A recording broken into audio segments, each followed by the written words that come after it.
আমার সোনার বাংলা, আমি তোমায় ভালোবাসি। চিরদিন তোমার আকাশ, তোমার বাতাস আমার প্রাণে, ও মা আমার প্রাণে বাজাই বাঁশি সোনার বাংলা। ও মা ফাগুনে তোর আমের বনে ঘ্রাণে পাগল করে মরি হাই হাই রে। ও মা অঘ্রাণে তোর ভরা খেতে আমি কি দেখেছি মধুর হাসি সোনার বাংলা। কি শোভা কি ছায়া গো, কি স্নেহ কি মায়া গো, কি আসল বিছায়েছো বটের মূলে নদীর কুলে কুলে। মা তোর মুখের বাণী আমার কানে লাগে সুধার মতো, মরি হাই হাই রে। মা তোর মুখের বাণী আমার কানে লাগে সুধার মতো। মা তোর বদন খানি মলিন হলে, ও মা আমি নয়ন জলে ভাসি সোনার বাংলা। আমার সোনার বাংলা, আমি তোমায় ভালোবাসি। জয় বাংলা। আসসালামু আলাইকুম। আমার সোনার বাংলা, আমি তোমায় ভালোবাসি। 17ই এপ্রিল ঐতিহাসিক মুজিবনগর দিবস। 1971 সালের 17ই এপ্রিল এই রকমই দিনে তখন বঙ্গবন্ধু শেখ মুজিবুর রহমান পাকিস্তানি জেলখানায়। তৎকালীন এই যে পাকিস্তান রাষ্ট্রের 7ই মার্চ এবারের সংগ্রাম মুক্তির সংগ্রাম, এবারের সংগ্রাম স্বাধীনতার সংগ্রাম। জয় বাংলা, ইনশাল্লাহ। আসসালামু আলাইকুম। জিয়াউর রহমান সাহেব 27 March Chittagong. I am Major Ziaur Rahman, declared there on behalf of Bangabandhu Sheikh Mujibur Rahman, Bangladesh is independence. মুক্তিযুদ্ধের যেটা আমাদের গ্র্যান্ড স্যালুট ছিল 1971 সালে রণাঙ্গনের বীর মুক্তিযোদ্ধা, স্যালুট তোমাকে। ইন্না লিল্লাহে ওয়া ইন্না ইলাইহি রাজিউন। বীর মুক্তিযোদ্ধা, স্যালুট তোমাকে, লাল সালাম। জয় বাংলা, আমার সোনার বাংলা, আমি তোমায় ভালোবাসি। আমরা এইরকম 1999 সাল থেকে এই যে 17ই এপ্রিল মুজিবনগর দিবস বাংলার 21 পত্রিকার পক্ষ থেকে, দি ডেইলি নিউজ স্টার ইংরেজি সংবাদপত্রের পক্ষ থেকে পালন করে আসছি। আমরা গত বছরও আর কি 17ই এপ্রিল 2025 অনুষ্ঠান উদযাপন করেছি। ভার্চুয়াল এডিটর হাফেজ মাওলানা শাহজালাল গোলদার আমাকে বিশেষ অনুষ্ঠানটি দিয়েছেন। আমি 1971 সালের রণাঙ্গনের এই যে বীর মুক্তিযোদ্ধা, আমি এম শাহজাহান আলী গোলদার, যুদ্ধাহত মুক্তিযোদ্ধা। আমার পিতা মরহুম হাজী মধু গোলদার, আমার মাতা মরহুমা হাজী বেগম মাই খায়রুন নিসা মুক্তিযোদ্ধা। 265 দিন রণাঙ্গন বলগা বেনাপোল যুদ্ধ করতে যে আমার বাম কানটি নষ্ট হয়, এখনো নষ্ট। এবার আর কি এই যে স্বাধীনতা দিবসে মুক্তিযোদ্ধা বিষয়ক মন্ত্রণালয় মিলিটারির মাধ্যম দিয়ে জাতীয় প্যারেড স্কোয়ারে যে কুচকাওয়াজ অনুষ্ঠান হয়, এখানে আমি সাধারণ এই যে একটি ইনভাইটেশন পেয়েছিলাম এবং গিয়েছিলাম। তো সেই 1971 সালের মুক্তিযুদ্ধ শুরুর পর বঙ্গবন্ধু শেখ মুজিবুর রহমান 25 মার্চ কালো রাত্রিতে পাকিস্তানিরা কিডন্যাপ করে। মে মাস পর্যন্ত যখন বঙ্গবন্ধুকে পাওয়া যাচ্ছে না, তখন ইন্দিরা গান্ধী ভারত থেকে ঘোষণা দিলেন বঙ্গবন্ধু ইজ হিয়ার, অর্থাৎ ইন্ডিয়া। তখন ভুট্টো সরকারের পক্ষ থেকে পাকিস্তান থেকে বলা হইল নো, এই যে বঙ্গবন্ধু ইজ মায়ার, করাচি পাকিস্তান। শনাক্ত হলেন 272 দিন যুদ্ধ শেষে 1972 সালের 10 জানুয়ারি স্বদেশ প্রত্যাবর্তন করেন, সারোয়ার্দী উদ্যানে নামেন, কেঁদেছিলেন। বঙ্গবন্ধুই একমাত্র ব্যক্তি, আর সেই ফিলিস্তিন রাষ্ট্রের ইয়াসির আরাফাত। কোনো স্থান বা রাষ্ট্র দেশ ক্রিয়েট হওয়ার আগেই রাষ্ট্রপতি ইয়াসির আরাফাত। সেই ইয়াসির আরাফাতকে আমি 1987 সালে যখন ঢাকাতে দেখি 1 ঘন্টার জন্য এসেছিলেন, তখন থেকেই এই ফিলিস্তিনের ওপরেই আমি এই যে ইস্তেগফার দোয়াটা করে থাকি, আস্তাগফিরুল্লাহ আমিন। তো সেই জায়গাটায় আর বঙ্গবন্ধু কোনো দেশ ক্রিয়েট হওয়ার আগেই 17 এপ্রিল 1971 মেহেরপুরের অম্রকানন হতে বঙ্গবন্ধু পাকিস্তানি কারাগারে কিন্তু রাষ্ট্রপতি নির্বাচিত হন। অতঃপর আর কি 1972 সালের 10 জানুয়ারি সংসদে গমন করেন সরকার প্রধান, প্রধানমন্ত্রী হিসাবে। 1974 সালে আবারও রাষ্ট্রপতি নির্বাচন হন, বাকশাল এবং রক্ষী বাহিনী গঠন করেন স্বরূপ বাহিনী। 1975 সালের 15ই আগস্ট সপরিবারে শহীদ হন খন্দকার মুস্তাক গং। 7 মাসের সরকার, এরপরে অনেকগুলি ছোট ছোট সরকার। 1977 সাল এই রাষ্ট্রপতি জিয়াউর রহমান সাহেব, আমি এই যে 1971 সালের 23 মার্চ হতে এই যে বাংলাদেশের যতগুলো বিষয়, রাজনৈতিক, মুক্তিযুদ্ধ, রাজাকার ইত্যাদির সাথে কিভাবে কিভাবে যেন আল্লাহ তাআলা আমাকে জড়িয়ে ফেলেছে। তো সেই 1971 সালের 23 মার্চ আমাদের সেই 425 জন রাজাকারের কুখ্যাত রাজাকার মিজান মাস্টার, এবং মিজান মাস্টারেরই পিতা ছিলেন গহর মোড়ল। সেই মিজান সারি বললেন 23 মার্চ 1971 প্রাইমারিতে পড়তাম, দেশে গন্ডগোল হচ্ছে, আর কবে দেখা হবে জানি না, এই যে আল্লাহ হাফেজ। আর সেই গহর মোড়লের নামটা বিবিসি রেডিও থেকে বলা হয়তো দিয়ার ওয়াজ অ্যান্ড পিস কমিটি, মানে রিয়েলি পিস কমিটি, শান্তি কমিটি মেম্বার। হি ইজ গহর মোড়ল, কাগজপুকুর, বেনাপোল, সারসা, যশোর। তো এইটা ওই জয় বাংলা, রাজাকার, দেশ বিরোধী, নতুন কিছু না। সেই 1971 সালের 26 মার্চ আমরা যশোরের দিকে আসতে না পেরে ওই ইন্ডিয়ার দিকে ধাবিত হয়, রণাঙ্গনের বনগা, বেনাপোল, এখানে বাংকার কেটে কিছুদিন, তারপর আর কি 26 মার্চ 1971 হতে 1972 সালের 22 ফেব্রুয়ারি পর্যন্ত ভারতে ছিলাম। সেই বঙ্গবন্ধুকে কিল করার পরে মুস্তাক, এরপর অনেক ছোট সরকার, তারপর আর কি এই যে জিয়াউর রহমান সাহেব তখন মিলিটারি প্রধান, সংবিধান প্রধান, সংসদ প্রধান, সরকার প্রধান, রাষ্ট্রপ্রধান। 1977 সাল পিপুল কনসেনসাস ভোট দেন। তখন দেশের 7.5 কোটি জনগণ, 5 কোটি 4 লক্ষ ভোটার।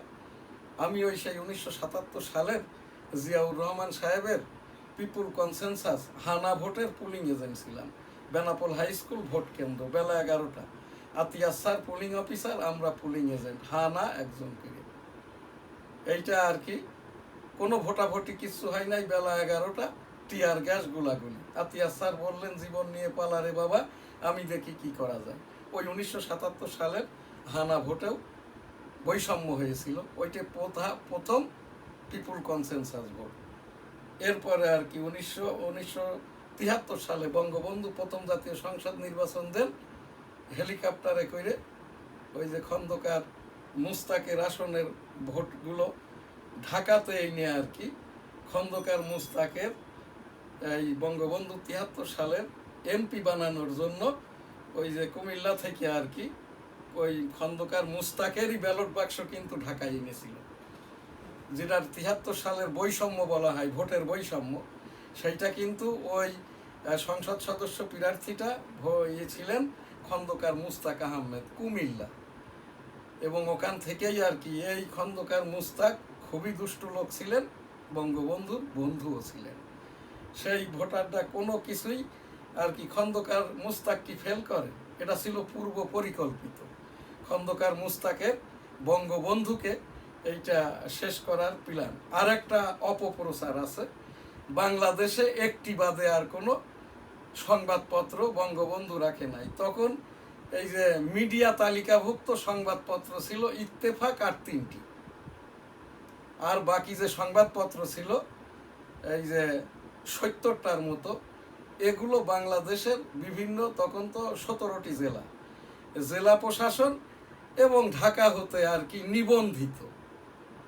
নিবন্ধিত সংবাদপত্র দৈনিক, যদি 3 মাসে একবার ছাপানো হয় পিরিয়ডিক্যাল, 6 মাসে একবার ছাপানো হয়, অটো বন্ধ হয়ে যায়। বঙ্গবন্ধুর আমলে কোনো সংবাদপত্র বন্ধ করা হয় না। 4টি ছিল নিবন্ধিত সংবাদপত্র। এইটা যেটা প্রচার আছে আর কি, এখন যেরকমটা প্রচার আছে, এখনো জেলখানায় 300-র উপরে সাংবাদিক। এখন যারা সাংবাদিকতা করছে কেউই সাংবাদিক নন।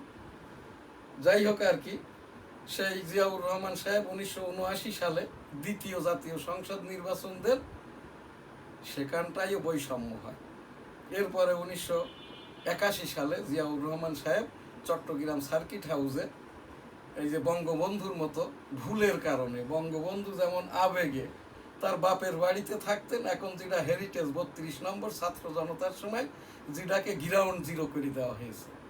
এই বঙ্গবন্ধুকে অনেকেই বোকা বলে, বোকা কিনা জানি না, তবে এ লোকটা খুবই যে রাজনৈতিক বুদ্ধিমান ছিলেন না। তাহলে তিনি যখন প্রধানমন্ত্রী বা রাষ্ট্রপতি, তখন তিনি সরকারি বাসভবনে থাকতেন, যে কারণে আর কি বঙ্গবন্ধু খুন হন। ওই একই রকম কারণে এই জায়গাটায় আমি কেন বলছি, এই যে জিয়াউর রহমান সাহেব চট্টগ্রাম কিন্তু নিজে থাকেন নাই, বি চৌধুরীর পরামর্শে আর কি, যে আমরা চট্টগ্রাম সার্কিট হাউসে রাত্রি যাপন করি। বদরুদ্দোজা চৌধুরী সাবেক রাষ্ট্রপতি তার পাশের রুমেই ছিলেন, তার কিছুই হয়নি। অথচ জিয়াউর রহমান সাহেব 1981 সালের 30 মে চট্টগ্রাম সার্কিট হাউসে কিল হওয়ার পরে তার ডেড বডিটা গুম করা হয়। 1 সপ্তাহ পাওয়া হয় যে এই যে আমি কিভাবে জড়িত, এই জিয়াউর রহমান হত্যা মামলার যিনি প্রধান আসামি, এই যে তখন মেজর মঞ্জুর রহমান 8 নম্বর সেক্টর বনগা বেনাপোলের সেক্টর কমান্ডার ছিলেন, আমার সরাসরি সেক্টর কমান্ডার, যিনি ওই আমাদেরকে ওই গোলাগুলির সময় বলেছিল এরা বাচ্চা নয়, এরা মাইনর ফ্রিডম ফাইটার, এরা ওই মুক্ত অঞ্চলের আউট জোন হতে পাকিস্তানিদের, সেনাবাহিনীদের, রাজাকারদের, আল বদরদের, আল শামসদের, পিস কমিটি মেম্বারদের এই যে খোঁজ খবর আনবেন, এবং মিলিটারিদের জিপ গাড়ি যেখান থেকে গোলাগুলি ছড়ে এইসব স্থান দেখে, এবং রাজাকাররা মিলিটারিরা কোথায় অবস্থান করে খোঁজ খবর দিবে। দে আর নট মানে মাইনর, দে আর এই যে রিয়েলি আর কি ওয়ার ফিল্ডস ওরিয়র। এই যে সেই মেজর মঞ্জুর রহমানই আমার নামকরণটা করেন শ্রেষ্ঠ বাচ্চা মুক্তিযোদ্ধা শাহজাহান আলী গোলদার। 265 দিন যুদ্ধ করতে যেয়ে আমার এই বাম কানটা নষ্ট হয়। 265 দিনে অন্তত 1600 বার ভারত বাংলাদেশ, বাংলাদেশ ভারত, ভারত বাংলাদেশ, বাংলাদেশ ভারত, ভারত বাংলাদেশ, বাংলাদেশ ভারত করি। হ্যাঁ, তো সেই জায়গাটাই আর কি, সেই 1981 সালে আর কি, সেই মেজর মঞ্জুর রহমান আমার সরাসরি সেক্টর কমান্ডার, ওই জিয়াউর রহমান সাহেবের ওই মামলাটি এখনো নিষ্পত্তি হয় নাই। এই কথাটি কেন বলছি, তারেক রহমান সাহেব বাংলাদেশের 18 কোটি 17 লক্ষ জনগণের ধর্মীয় মূল্যবোধেও কিন্তু হযরত আবু বকর, ওমর, উসমান, আলী রাদিয়াল্লাহু তাআলা আনহু যখন ওই যে ইয়াজিদি শাসন ব্যবস্থায়, মুয়াবিয়া শাসন ব্যবস্থায়, তারা যখন আমিরে মুয়াবিয়া, আমিরে ইয়াজিদ, আমিরে জিহাদ ছিলেন আর কি, তারাও কিন্তু তাদের একটা পোশাক ছিল আর কি। আমিরের পোশাক যেরকম, বাদশার পোশাক সেই রকম নয়। যেহেতু তারেক রহমান সাহেব বাংলাদেশের মাননীয় প্রধানমন্ত্রীরই এই ক্যাজুয়াল নন, প্রধানমন্ত্রীর পোশাক পরিধান করবেন, প্রধানমন্ত্রীর মতোই কথাবার্তা বলবেন। ওই যে সচিবালয়ে যে 7টি মন্ত্রণালয়ে যে 7টি দপ্তরের যে বাংলাদেশ ব্যাংকের ডেপুটি স্পিকার স্ট্যাটাসের অডিটর হওয়ার কোনো দরকার নেই। এত বেশি কথা বলবেন না মাননীয় প্রধানমন্ত্রী তারেক রহমান সাহেব। ক্যাজুয়াল পোশাক পরবেন না, প্রোটোকল নিবেন। আপনার বাবা মুক্তিযোদ্ধা, বঙ্গবন্ধু মুক্তিযোদ্ধা সমন্বয়ক, আমি একজন মুক্তিযোদ্ধা, সেই হিসাবে অনুরোধ করছি মাননীয় প্রধানমন্ত্রী তারেক রহমান সাহেব আপনাকে প্রধানমন্ত্রীর কাজটাই করুন। আর পোশাক আশাকে ধর্মীয় মূল্যবোধে রাষ্ট্র পরিচালনায় সকল ক্ষেত্রে দেশি বিদেশি আপনি এই যে ইতিপূর্বেকার যারা ন্যায়নিষ্ঠভাবে এই যে রাষ্ট্রটা পরিচালনা করে গেছেন সেই রকমটা ভাবেই দেশটা পরিচালনা করেন। আপনার প্রধানমন্ত্রী হিসাবে রাষ্ট্রীয় ডিজিএফআই, এনএসআই, এসবি যত রকমের প্রোটোকলটা আছে আপনি গ্রহণ করবেন। এটা আন্তর্জাতিকভাবে আমাদের মর্যাদা যেমন, আমাদের বাংলাদেশেরও মর্যাদাটা সেই রকম। আপনি যখন ক্যাজুয়াল পোশাকে সংসদে ঢোকেন, আপনি দেখেন জামাত যারা আর কি যুদ্ধ অপরাধী, যুদ্ধ বিরোধী, এই যে শফিকুর রহমান এ জাসদ করেছে, আওয়ামী লীগ করেছে, জামাত থেকে পদটা কিনে নিয়েছে। জামাত ইসলাম কোনো ইসলামিক রাজনৈতিক দল না। তো সেই জায়গাটাই আর কি এদের পোশাক আশাকটা দেখেন, আপনাকে ওই পরামর্শই দিবে। আপনি গরিবা না হলে আপনি বিভিন্ন জায়গায় যান, আর এদের যে কাজটা, এরা পদ বাগিয়ে নিয়েছে, টাকা পয়সা বাগিয়ে নিয়েছে, নগদ টাকা কোথাও নাই, ইসলামী ব্যাংকেও নাই, চেক পাশাই নাই, 1 লাখের ওপরে হলে ইন্টিমেশন দিতে হয়। তো যাই হোক আর কি, তারেক রহমান সাহেব আপনি আমাদের মাননীয় প্রধানমন্ত্রীর কাজটাই করেন। আমি একজন বর্ষিয়ান মুক্তিযোদ্ধা হিসাবে এখান থেকে উপস্থাপন করছি। আমি সেই মুক্তিযোদ্ধাদের মর্যাদার সেটেলমেন্ট প্রত্যাশা করছি। সমন্বয়ক বঙ্গবন্ধু শেখ মুজিবুর রহমান, এক অংশের ঘোষক এই যে জিয়াউর রহমান সাহেব, আমরা যারা মুক্তিযুদ্ধ করেছি আমাদের মর্যাদা সেটেলমেন্ট প্রত্যাশা করি। জয় বাংলা, আমার সোনার বাংলা, আমি তোমায় ভালোবাসি। 3য় 4র্থ জাতীয় সংসদ নির্বাচনে এরশাদ যখন ওই যে সাত্তার সরকারের থেকে বন্দুকের নল ঠেকিয়ে ক্ষমতাটা গ্রহণ করে 1982 থেকে 90, 9 বছর ক্ষমতা পরিচালনা করে, 86-88-তে 3য় 4র্থ জাতীয় সংসদ নির্বাচন দেয়। ক্ষমতা ছাড়ার পর 9 মাস জেল খাটে। 1990 সালে 5ম জাতীয় সংসদ নির্বাচনে বিএনপি সংখ্যাগরিষ্ঠতা অর্জন করে সরকার গঠন করে। এরপরে আর কি সেই বিএনপির সরকার এই পরিচালনা করতে যেয়ে 5 বছর টার্ম শেষ হওয়ার আগে 1996 সালের 15 ফেব্রুয়ারি 6ষ্ঠ জাতীয় সংসদ নির্বাচন দেয়। ঘটনাচক্রে আমি ওই সেই 1996 সালের এই 15 ফেব্রুয়ারি 6ষ্ঠ জাতীয় সংসদ নির্বাচনে টেবিল প্রতীক নিয়ে স্বতন্ত্র হিসেবে অংশগ্রহণ করি। আমি তখন আওয়ামী লীগের পোর্টফোলিওধারী নেতা। আমি তো এই যে জগন্নাথ বিশ্ববিদ্যালয় কলেজে ছাত্রলীগের এই একটি পদে ছিলাম। তো যাই হোক আর কি, তখন আমাকে স্থানীয় আওয়ামী লীগ আমাকে আর কি এই যে আওয়ামী লীগ হতে বহিষ্কার করে। আমি এই বেগম খালেদা জিয়ার সরকারকে, গণতন্ত্রকে, সংবিধানকে, সংসদকে, রাষ্ট্রকে, জনগণকে, ধর্মীয় মূল্যবোধকে এইটা রক্ষার্থে আর কি 1996 সালের 15 ফেব্রুয়ারি নির্বাচনে অংশগ্রহণ করেছিলাম, যে কারণে আমার খেসারত দিতে হয়। আওয়ামী লীগ আমাকে দল থেকে বহিষ্কার করে। তারপর থেকে আর কি আমি বঙ্গবন্ধুর গবেষণ ঐক্যবোধী। যাই হোক আর কি, তো সেখানটাই এই সেই এরপরে 96 সালের মে মাসে 7ম জাতীয় সংসদ নির্বাচন হয়, আওয়ামী লীগ জেতে। তখন ওই আর কি এই যে 90 সালে দ্বিতীয় পিপুল কনসেনসাস হানা ভোট হয়, পরোক্ষ রাষ্ট্রপতি শাসিত সরকারের পরিবর্তে মন্ত্রী পরিষদ শাসিত সরকার। 7ম জাতীয় সংসদ নির্বাচনে আওয়ামী লীগ 96 থেকে 2001 সালে মঈনুদ্দিন ফখরুদ্দিন 90 দিনের কথা বলে অবৈধভাবে 2 বছর ক্ষমতা চালে, 111 খ্যাত যেটা আর কি। এরপরে 2001 সালে নির্বাচনে ওই তখন আবার আর একটি এই পরোক্ষ পিপুল কনসেনসাস ভোট হয়, তৃতীয়, যেটা আর কি তত্ত্বাবধায়ক সরকার নামে। সেই 2001 সালের নির্বাচনে বিএনপি আবার বিজয়ী হয়। তারপরে তো মঈনুদ্দিন ফখরুদ্দিন। এরপরে 2008 সালের যেটা এই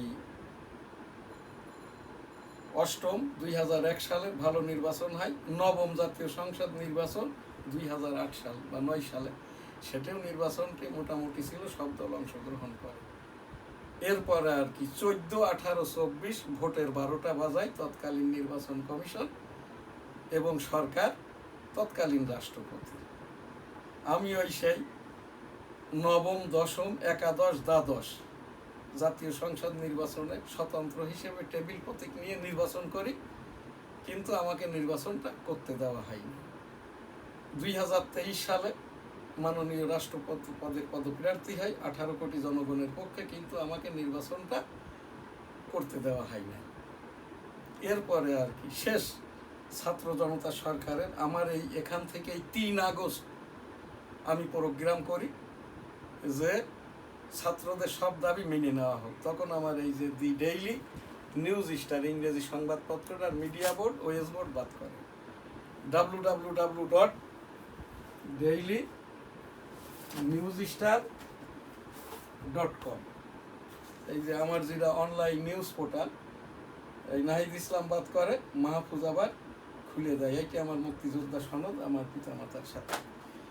এই জায়গাটাই আর কি সেই থেকে নিয়ে আবারও এই যে মাননীয় উচ্চতর আদালতের মাধ্যম দিয়ে আমার এই যে ডেইলি নিউজ স্টার সংবাদপত্রটি আমি আবার ফিরে পেয়েছি, চলমান আছে। তো ওই সেই 2026 সালের 13তম জাতীয় সংসদ নির্বাচন এবং 4র্থ গণভোট, পিপুল কনসেনসাস ভোট, যে ভোটটা সংগৃহীত হয়েছে বিকাল 2:30টা পর্যন্ত 47%। পিপুল কনসেনসাস ভোটও 47%, পরে যেটা বলা হচ্ছে 60%-এর উপরে। এবং সাধারণ 13তম জাতীয় সংসদের নির্বাচনের ভোটটা 12 ফেব্রুয়ারি 2026 পর্যন্ত সংগৃহীত হয় বেলা 2:30টা পর্যন্ত 45%। এই জায়গাটায় আমি ন্যাশনাল কনস্টিটিউয়েন্সি 85 যশোর 1 শার্শা বেনাপোল হতে শাহজাহান আলী গোলদার স্বতন্ত্র হিসেবে টেবিল প্রতীক নিয়ে আমি নমিনেশন দাখিল করি। স্বতন্ত্র আওয়ামী লীগ তকমা দিয়ে আমার এই যে 13তম জাতীয় সংসদ নির্বাচনের ফাইলটি প্রধান নির্বাচন কমিশনার অফিস ঢাকাতে পাঠানো হয়। 14 জানুয়ারি আমি শুনানিতে অংশগ্রহণ করি। 7 সদস্যের নির্বাচন কমিশন আমার শুনানিটা গ্রহণ করে, আমি নিজে উপস্থিত ছিলাম। আমার কারণ দেখানো হয়েছে যে উনি স্বতন্ত্র আওয়ামী লীগ, এই জন্য তাকে নির্বাচন করতে দেওয়া হবে না। তখন আমি প্রধান নির্বাচন কমিশনার এম নাসির উদ্দিনকে বলি আমার অপরাধটা কি। তখন ওই যে যশোরের অফিসের যিনি আর কি অফিসিও ডেকে নাই, কানে কানে কি বলেন, যেটুকু বুঝলাম যে আমি স্বতন্ত্র আওয়ামী লীগ, যে কারণে পাঠানো হয়েছে। তখন আর কি প্রধান নির্বাচন কমিশনার থেকে এই যে সানাউল্লাহ, যে মিলিটারি থেকে বরখাস্ত, এই যে কি বলে কর্নেল হিসেবে রিটায়ারমেন্টের পরে ব্রিগেডিয়ার, ওই যে ব্রিগেডিয়ার পদটা পদোন্নতি নিয়ে ওই যেরকম কর্নেল অলি, এ কিন্তু মিলিটারির ওই অফিসিও হিসেবে যোগদান করে, অর্থাৎ কর্পোরাল হিসাবে। এরপরে লেফটেন্যান্ট কর্নেল হিসাবে অলি রিটায়ারমেন্ট করে, ফোর্স ক্রিয়েট করে জিয়াউর রহমানের থেকে কর্নেল হিসেবে পদোন্নতি নেয়। কর্নেল অলি এ কোনো মুক্তিযোদ্ধা না, এ কোনো মিলিটারির অফিসার হিসাবেও, কমিশন অফিসার হিসাবেও অলি যোগদান করে নাই। আমি একজন মুক্তিযোদ্ধা হিসাবে দায়িত্ব নিয়ে বলছি, কর্নেল অলি কিন্তু যখন এলডিপি গঠন করেছে তখনই পাগল হয়ে গেছে। আমার ওই যে বেনাপোলের বিএনপির সংসদ সদস্য ছিলেন মরহুম আলী কদর, আমার স্থানীয় মুক্তিযুদ্ধের কমান্ডার।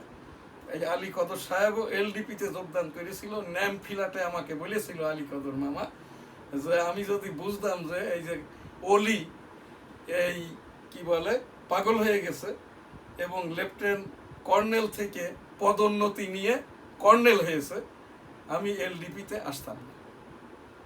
তখন আলী কদর মামাই আমাকে বলেছিল আমার এই বেনাপোলটা, শার্শাটা, যশোরটা খুব ভালো একটা জায়গা, তুমি রাজনীতি নিয়ে একটু চিন্তা করতে পারো না, অর্থাৎ বিএনপিতে মানে যোগদান করার জন্য। আমি তখন অনুরোধ করি যে মামা দেখেন, আমি মুক্তিযুদ্ধ করেছি, মাইনর ছিলাম, এই দলটাই করি, আমার কোনো আশা আকাঙ্ক্ষা নাই, খায়েশ নাই, আমার একটাই যেটা যে মুক্তিযোদ্ধাদের সমন্বয়ককে জিয়াউর রহমানকে ঘোষক হিসেবে মর্যাদা সেটেলমেন্টটা চাই।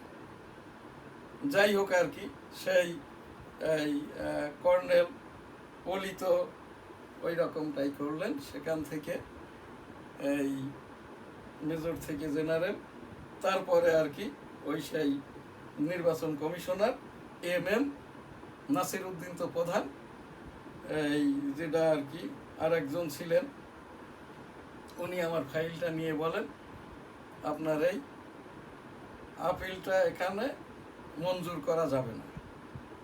তখন আমি আর কি এই নাসির উদ্দিন কিন্তু 2010 সালে মেন্টাল সাইকিয়াট্রিক ডিসঅর্ডার হয়ে যায়, স্বেচ্ছারে অবসর নাই।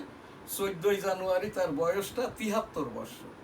73 বৎসরে নির্বাচন কমিশনার হওয়া যায় কি যায় না আমি জানি না, তবে আমি আইনশাস্ত্র পাশ করে যেটা জেনেছি, এই জায়গাটায় কোনো পাগল বা বিকলাঙ্গ ব্যক্তি যেহেতু সংসদ সদস্য প্রার্থী হতে পারে না, সেই প্রার্থীদের ভোটাভুটি যিনি পরিচালনা করবেন সেই নাসির উদ্দিন একজন পাগল কিভাবে প্রধান নির্বাচন কমিশনার হয় এখন দেশের সব লোক জেনে গেছে।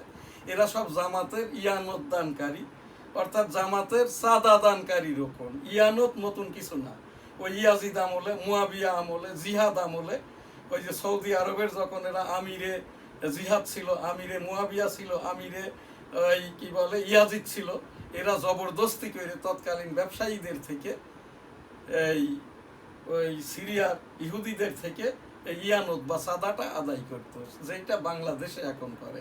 জোর করে চাঁদা আদায় করে আবার এদের কর্মীদেরকে, ওই রক্কাটা শিরকাটাদেরকে, তাজুলদেরকে এটা তারা ইয়ানত আকারে প্রদান করে থাকে। আর শফিকুর রহমান জামাতের আমির, উনি তো জাকাতের টাকার উপরে চলেন, যেটা সম্পূর্ণ একজন সুস্থ স্বাভাবিক লোকের জন্য এই যে জাকাত খাওয়াটা হারাম। আস্তাগফিরুল্লাহ, আমিন। তো সেই আমার এই নির্বাচন কমিশনে আমি তখন বলি, আর একটা আমার অপরাধ কি, আমি নাকি ভুয়া মুক্তিযোদ্ধা। এইটা আমার মুক্তিযুদ্ধের সনদ। আমি তখন ওই 7 নির্বাচন কমিশনকেই বলি, একজন ফিমেল কমিশনার সহ আর কি, এই যে আমি ওই ব্রিগেডিয়ারকে বলি, আমাকে জিজ্ঞাসা করছে আপনার বয়স কত। আমি বললাম আমার বয়স তোকে বলবো, তোর বাপকে দে। মুক্তিযোদ্ধার বয়স জিজ্ঞাসা করো, রণাঙ্গনের 265 দিন যুদ্ধ করতে কানটা নষ্ট হয়েছে, এখনো ঠিক হয় নাই। তোর বাপকে দে, তোর দাদাকে দে, আমার বয়সটা কত তোর বাপকে বলবো। আমি যখন এইরকম তাড়াটা দিয়েছি, ওই ব্রিগেডিয়ারের আমার মনে হয় কাপড় ভিজে গেছে আর কি। মুক্তিযোদ্ধা তো দেখে নাই, ভুয়া মুক্তিযোদ্ধা শুনেছে, রাজাকারও দেখে নাই। এখন যারা এই দেশের জামাত পরিচালনা করছে রাজাকারও দেখে নাই। এই শফিক বলছে, জামাতের আমির বলছে মুক্তিযুদ্ধের সময় আমার বয়সটা কম ছিল, আমি তো কিছু বলতে পারবো না। উনি আবার এখানটায় এনসিপি কে সাথে নিয়ে যত রকমের মানে গীবত, মিথ্যাচার, এই যে বুখারী হাদিস, রাসূল সাল্লামের জীবনী, আমার এই এখান থেকে এইগুলো আমার প্রকাশনা থেকে ইউরোপ আমেরিকাতে রপ্তানি হয়। আমি একজন আমলি পীর। সেই হিসেব দিয়ে তখন ওই প্রধান নির্বাচন কমিশনার বলেন আপনার এই যে নির্বাচনী যেটা আপিল 13তম জাতীয় সংসদ নির্বাচন যশোর 1 শার্শা বেনাপোল শাহজাহান আলী গোলদার নামঞ্জুর করা হলো। তখন আমি মাননীয় উচ্চতর আদালতে এই যে আপিল করি, রিট পিটিশন নম্বর 1370, শুনানির ডেট দেয় 22 মার্চ 2026। নির্বাচন হয়ে গেছে এবং গণভোট হয়ে গেছে 12 ফেব্রুয়ারি 2026। ফাইলটা ওই অবস্থায় আছে এখানটাই আর কি। তারপরে তো যা হবার, এই যে জাতীয় সঙ্গীত আমি কেন পাঠ করলাম, আমার সোনার বাংলা আমি তোমায় ভালোবাসি, চিরদিন তোমার আকাশ তোমার বাতাস আমার প্রাণে, ও মা আমার প্রাণে বাজাই বাঁশি সোনার বাংলা, ও মা ফাগুনে তোর আমের বনে ঘ্রাণে পাগল করে মরি হাই হাই রে, ও মা অঘ্রাণে তোর ভরা খেতে আমি কি দেখেছি মধুর হাসি সোনার বাংলা। কি শোভা কি ছায়া গো, কি স্নেহ কি মায়া গো, কি আঁচল বিছায়েছ বটের মূলে নদীর কুলে কুলে। মা তোর মুখের বাণী আমার কানে লাগে সুধার মতো, মরি হাই হাই রে, মা তোর বদন খানি মলিন হলে, ও মা আমি নয়ন জলে ভাসি সোনার বাংলা। আলহামদুলিল্লাহ, জয় বাংলা, আমার সোনার বাংলা, আমি তোমায় ভালোবাসি।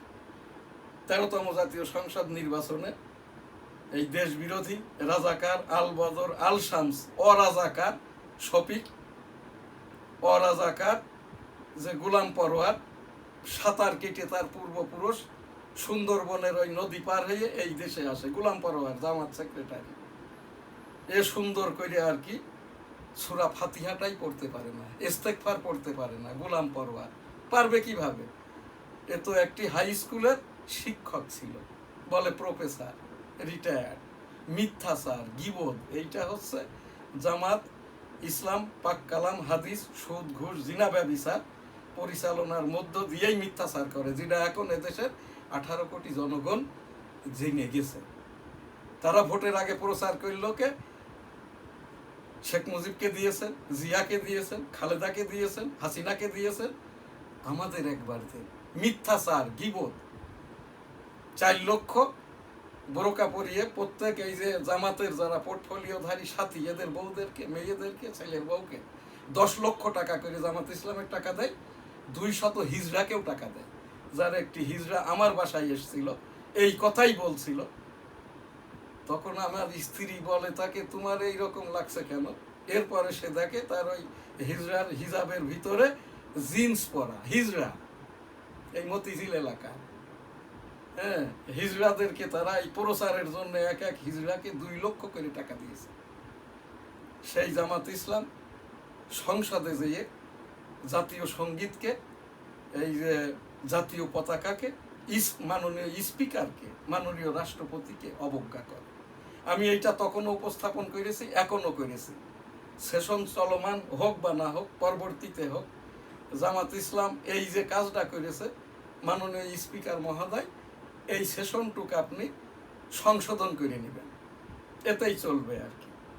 আর যে কথা জামাত বলছে আর কি, এটা ভুল হয়েছে, সরি, কি জানি কি, এইগুলোর মধ্যেই যাবেন না। মাননীয় স্পিকার মহোদয়, আপনিও মুক্তিযোদ্ধা, আপনি খেতাবপ্রাপ্ত মুক্তিযোদ্ধা, আমি একজন মুক্তিযোদ্ধা হিসাবে অনুরোধ করছি এই কাজটা করবেন আর কি।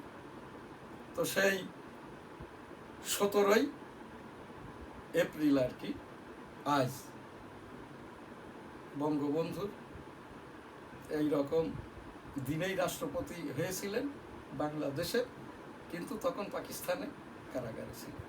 1971 সালে রণাঙ্গনের যে 2 বা 3 লক্ষ মা মেয়েরা, এদের কোনো বীরঙ্গনাটা আমার ভালো লাগে না। আমার মাও মুক্তিযোদ্ধা ছিলেন, মরহুমা হাজী বেগম খাইরুন্নেসা। পিতাও যুদ্ধাহত মুক্তিযোদ্ধা মরহুম হাজী মধু গোলদার। আমিও মুক্তিযোদ্ধা। 265 দিনের বনগা, বেনাপোল, রণাঙ্গনের এই যে মুক্তিযোদ্ধা। আমাদের এই মুক্তিযুদ্ধের সনদটি আর কি, এই যে বনগা, বেনাপোল, এখানটায় যে রণাঙ্গন, এখানেই 265 দিন যুদ্ধ করতে যেয়ে আমার এই বামকানটি নষ্ট হয়, এখনো নষ্ট হয়।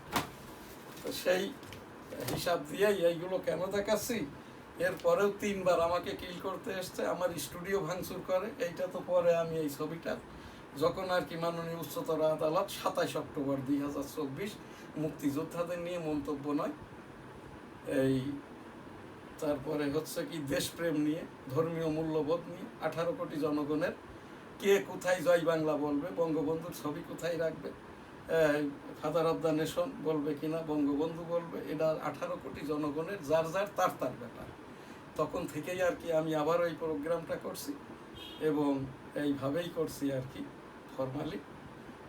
আমার মেয়েটা স্পেশালিস্ট ডাক্তার সুমাইয়া, মেয়ের জামাই ছেলেটা লেফটেন্যান্ট কর্নেল এই যে জাহিদুল ইসলাম, আমার ছেলেটা হাফেজ মাওলানা আইটি এক্সপার্ট এই প্রোগ্রামের ভার্চুয়াল এডিটর হাফেজ মাওলানা শাহজালাল গোলদার। আমার মেয়ে জামাই গতকাল তারা হসপিটালাইটে হজের জন্য গেছেন, ইতিপূর্বে উমরাও করেছেন। রাব্বুল আলামিন বাংলাদেশের ৮০,০০০ সহ বিশ্বের প্রায় ১.৫ কোটি হাজী সাহেবদের সকলেই যাতে সুস্থ সুন্দরভাবে হজ করে ফিরতে পারে সেই তাওফিক দান করুন। আস্তাগফিরুল্লাহ রাব্বিহি মিন কুল্লি যামবিন ওয়া আতুবু ইলাইহি ওয়া হাওলা ওয়া কুওয়াতা ইল্লা বিল্লাহিল আলিল আযীম। লাব্বাইক আল্লাহুম্মা লাব্বাইক লাব্বাইক লা শারীকা লাক লাব্বাইক ইন্নাল হামদা ওয়ান নি'মাতা লাকাল মুলক লা শারীকা লাক। রাব্বুল আলামিন পাক পরওয়ারদিগার বিশ্বের সকল মানুষকে একবার করে হজ উমরা করার তৌফিক দান করুন। বাইতুল মুকাররম কাকরাইল, বিশ্বের টঙ্গীর জমায়েতটা এখনো হয় নাই, এই মাসের মধ্যেই যাতে করে টঙ্গীর তাবলিকের বিশ্ব জমায়েতটা হয় এক আমিরের বয়ানে, এক আমিরের দুয়ায়। এবং এখন আর তাবলিকটা এই খণ্ড বিখণ্ড ২.৫ খণ্ড নাই। মামুনুল ফেল করার পরে ওই সংসদ সদস্য নির্বাচনে করে হাজ্জাজের কাছে ফেল করার পরে মামুনুল পাগল হয়ে গেছে। রেজাউল ফাইজুল ইসলামী ব্যাংকের ২৫০০ কোটি টাকা ওই যে বৈষম্য খালিদ হোসেন যেটা দুদকে অভিযোগ হয়েছে ২৫০০ কোটি টাকা, এর ভাগটা খেয়েছেন এই মামুনুল রেজাউল ফাইজুল, যার হিসাবে আর কি এই বাইতুল মুকাররমের অস্থায়ী খতিব এই যে হাফেজ নন, কারি নন, মুফতি নন, মাওলানা নন, হাফিজিহুল্লাহ স্বশিক্ষিত আব্দুল মালেক অস্থায়ী খতিব বাইতুল মুকাররম। কাকরাইল বাইতুল মুকাররমে স্থায়ী খতিব নিয়োগ দেওয়া হোক। এনএসটিভির আমি ৩৪ বৎসরের আমলি পীর হিসেবে আমি এইগুলো এখান থেকে বলি, রাব্বুল আলামিন কবুল করে নিন। আস্তাগফিরুল্লাহ, আমিন। এখন আমাদের এনএসটিভি নিউজ অবরোধ না তোলায় ফের হরমুজ প্রণালী বন্ধ করল ইরান। মাননীয় প্রধানমন্ত্রী তারেক রহমানের সকল কথাই ভাষণ। গত ২ সরকারের টিকা না দেওয়ার ব্যর্থতা ক্ষমাহীন অপরাধ। প্রধানমন্ত্রী বাড়ল জ্বালানি তেলের দাম, বজ্রপাতে ১১ জনের মৃত্যু। বুধবারের মধ্যে চুক্তি করতে হবে, নইলে আবারও হামলা, ইরানকে ট্রাম্পের হুমকি। জ্বালানি তেলের জন্য অপেক্ষা ও ভোগান্তি কমেনি। মন্ত্রীদের কথা শুনে মনে হয় দেশে কোনো সমস্যা নেই। এই যে জামাত আমির, গত ২০ বছরে দেশের মানুষ গণতন্ত্রের দেখা পায়নি। স্পিকার মাদারীপুরে ৬টি স্বর্ণের দোকানে দুর্ধর্ষ ডাকাতি, সারকে পুনর্জীবিত করা প্রধানমন্ত্রীর বৈষয়িক নীতির অন্যতম লক্ষ্য। হাম নিয়ে জরুরি পরিস্থিতি ঘোষণার আহ্বান। ১ কোটি অতিরিক্ত পাঠ্য বইয়ের চাহিদা, নেপথ্যে শিক্ষা অফিসারের বাণিজ্য। ১১ দলীয় ঐক্যের বিক্ষোভ, গণভোটের রায় বাস্তবায়ন হয়নি, সংকট নিরসন দাবি। বিশ্বে বছরে ২০ লক্ষাধিক মানুষ লিভার সমস্যায় মারা যায়। এইচএসসি পরীক্ষা শুরু ২ জুলাই। উন্নয়ন সহযোগিতার কাছ থেকে বাড়তি ঋণ পাওয়ার চেষ্টা করছে বাংলাদেশ। নিউজ স্টার নিউজ শেষ করছি। ১৯ এপ্রিল ২০২৬। আলহামদুলিল্লাহ, আল্লাহ হাফেজ, আসসালামু আলাইকুম।